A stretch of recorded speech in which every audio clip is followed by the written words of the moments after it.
এখন স্বরাষ্ট্রমন্ত্রী আছেন।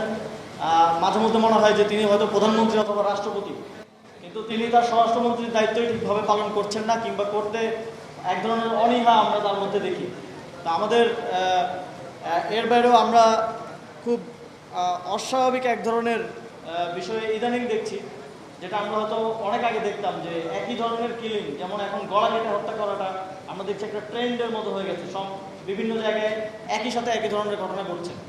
তো এগুলোর ক্ষেত্রে আমাদের আইনশৃঙ্খলা বাহিনী, রাষ্ট্রের এজেন্সি যারা আছেন, তাদেরকে সতর্ক হতে হবে, এবং এটা কোনো ধরনের অভ্যন্তরীণ কিংবা বহিঃশত্রু ষড়যন্ত্রের অংশ কিনা সেটাও আমাদেরকে সচেতনভাবে নাগরিক হিসেবে দেখতে হবে, এবং রাষ্ট্রকে সেটা খতিয়ে বের করতে হবে, এবং এটার এ বিষয়ে স্পষ্টতা প্রয়োজন।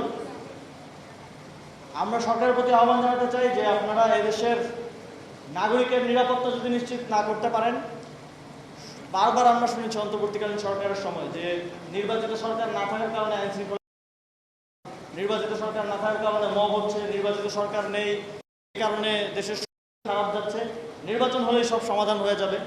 আমরা শুনেছি এটা, বর্তমান প্রধানমন্ত্রী থেকে শুনেছি, বিএনপির মহাসচিবের থেকে বারবার শুনেছি, কিন্তু নির্বাচনের পরে তারা দায়িত্বে আসলেন, কিন্তু কোনো কিছু সমাধান হচ্ছে না, আরও খারাপ দিকে যাচ্ছে। সুতরাং এভাবে দেশ চলতে থাকলে আমি জানি না বাংলাদেশের জনগণ আর কতদিন এটা সহ্য করবে, এবং বাংলাদেশের জনগণ সামনের দিনে বাধ্য হবে এই সরকার এবং এই ব্যর্থ রাষ্ট্র ব্যবস্থার বিরুদ্ধে রাজপথে নেমে আসতে। আমরা আরও লক্ষ্য করছি যে বাংলাদেশে 2024 সালে একটা গণঅভ্যুত্থান হয়েছে, শ্রীলঙ্কায় এর কিছুদিন আগে একটা গণঅভ্যুত্থান হয়েছে, নেপালে বাংলাদেশের গণঅভ্যুত্থানের পরে একটা গণঅভ্যুত্থান হয়েছে, এবং পৃথিবীর আরও বিভিন্ন দেশে আমরা দেখছি ইউথদের, বিশেষ করে জেন জি যাদেরকে আমরা বলি, জেন আলফা যাদেরকে বলি, তারা রাজনৈতিকভাবে সচেতন হয়ে উঠছে, এবং পুরো পৃথিবীতেই এটা ধরা হয় যে বাংলাদেশ হচ্ছে এই ইউথ এবং জেন জি আপরাইজিং এবং রেভলিউশনের প্রথম গ্রাউন্ড, এবং বাংলাদেশে এটা দেখিয়েছে পৃথিবীকে। এবং আমরা খুব রিসেন্টলি দেখছি যে যেই দেশগুলোতেই এই ক্ষমতা হস্তান্তরের গণতান্ত্রিক প্রক্রিয়া আর কাজ করছে না, এবং গণতান্ত্রিক প্রক্রিয়াকে নানাভাবে নষ্ট করে ফেলা হয়েছে। আমরা রিসেন্টলি দেখেছি ভারতের পশ্চিমবঙ্গে নির্বাচন হয়েছে, 90 লাখ ভোটারকে ভোটার তালিকা থেকে বাদ দিয়ে দেওয়া হয়েছে।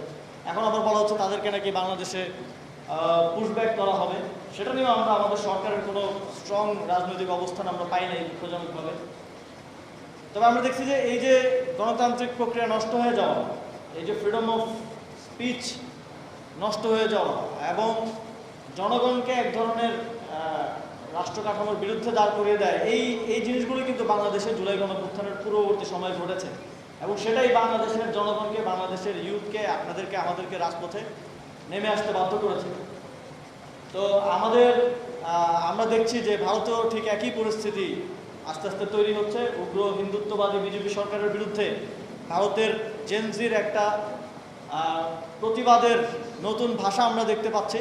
এটা সোশ্যাল মিডিয়া দিয়ে শুরু হয়েছে, কিন্তু সামনের দিনে যে কোনো ধরনের এ ধরনের বক্তব্য কিংবা এ ধরনের জনগণকে মুখোমুখি দাঁড় করিয়ে দেওয়ার প্রেক্ষাপটে আমরা হয়তো দেখব যে সেখানে আমাদের বন্ধুরা, আমাদের প্রজন্মের যারা আছে, তারা রাজপথে নেমে আসবে এবং এই উগ্র হিন্দুত্ববাদীদেরকে উপমহাদেশ থেকে বিতাড়িত করবে।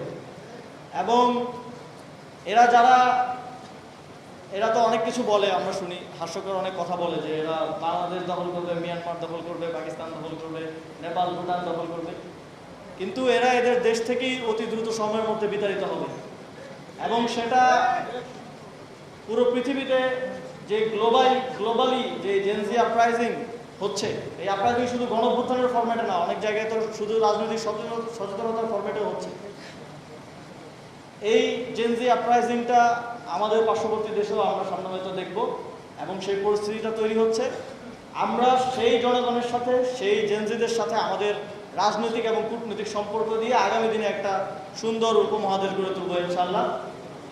এবং সেই পর্যন্ত আমাদেরকে আমাদের সংগঠন এবং রাজনীতি শক্তিশালীকরণের মধ্য দিয়ে বাংলাদেশে আমাদের একটা শক্ত অবস্থান তৈরি করতে হবে।